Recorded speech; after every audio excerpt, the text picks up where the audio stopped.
Halo, Assalamualaikum warahmatullahi wabarakatuh. Calon peserta didik SMN 1 SKM.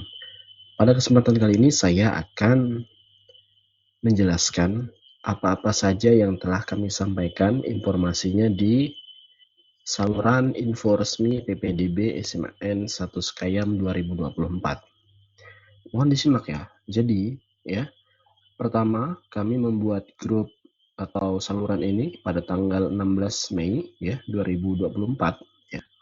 Jadi belum 1 bulan umurnya, baru 15 hari pada saat saya merekam video ini. Nah, ini adalah pesan pertama ya.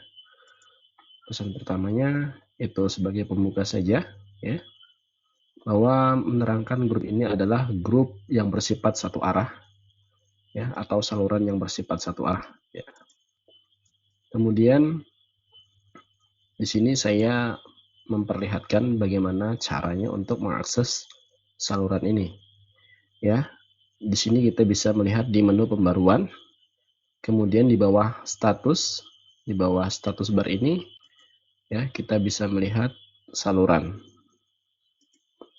Oke.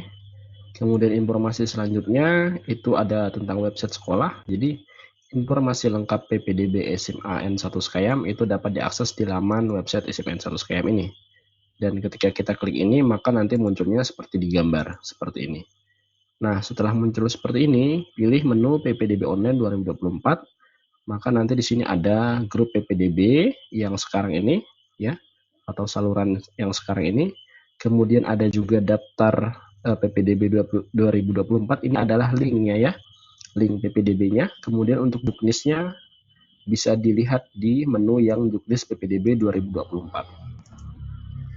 Setelah itu kami membuat polling yang pertama ya, pada tanggal 17 Mei 2024 ya. Polling ini diikuti oleh berapa orang nih?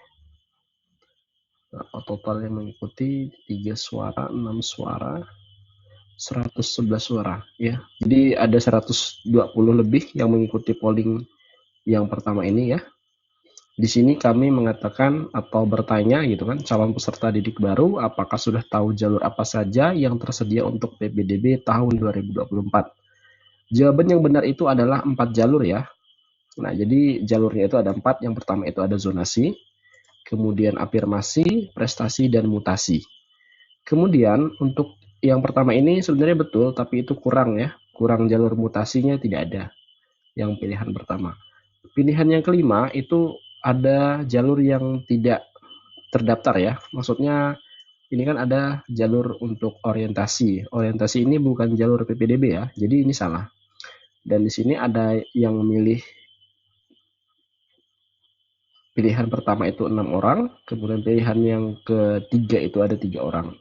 Jadi pilihan yang benar ya, jalur PPDB itu ada 4 jalur ya. Oke, kemudian di sini kami juga menginformasikan tentang kuota. Kan ini ada 4 jalur ya. Setiap jalur itu ada kuotanya. Untuk kuota zonasi itu 60%, afirmasi itu 15%, mutasi itu 5%, dan prestasi itu 20%. Terkhusus untuk yang afirmasi ya. Nah, afirmasi ini kan 15% itu dibagi 2.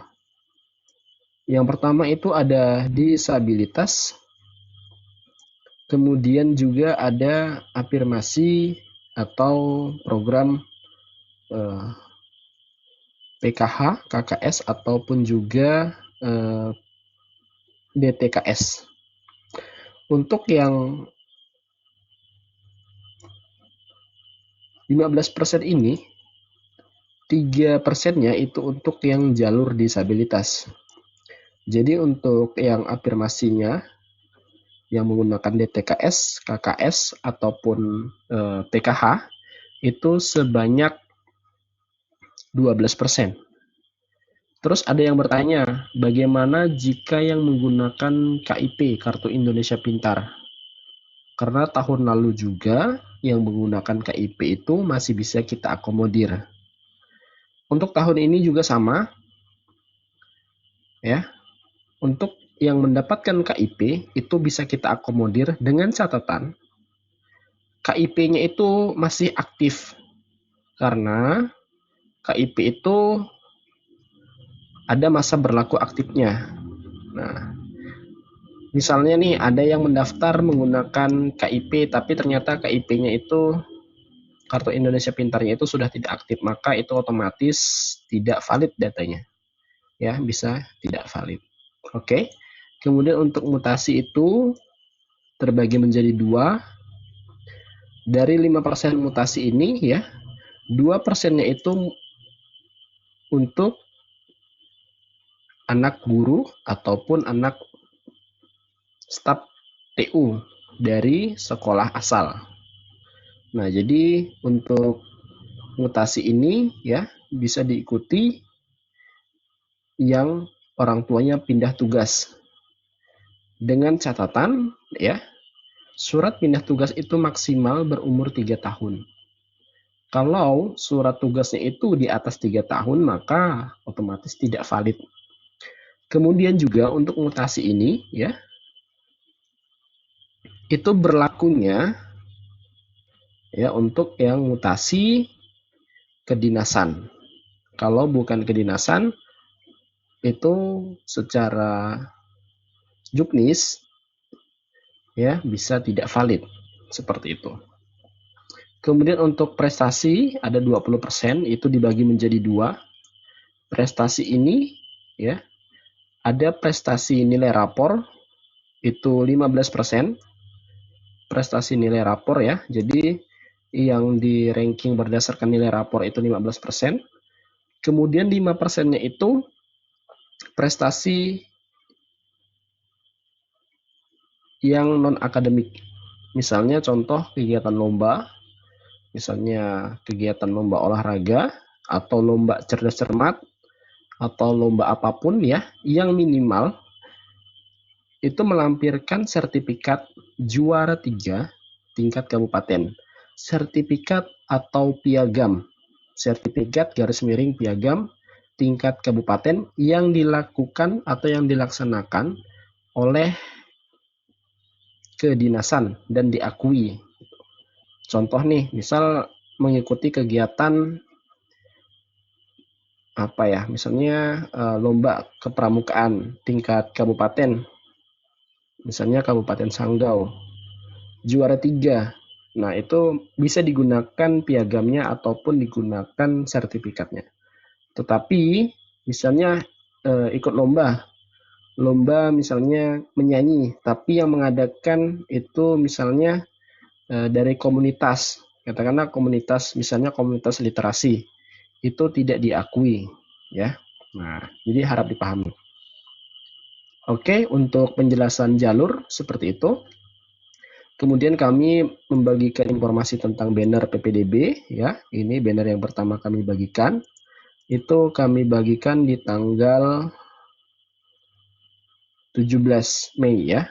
Tanggal 17 Mei kami bagikan di waktu malam hari ya, jam 8:55 ya.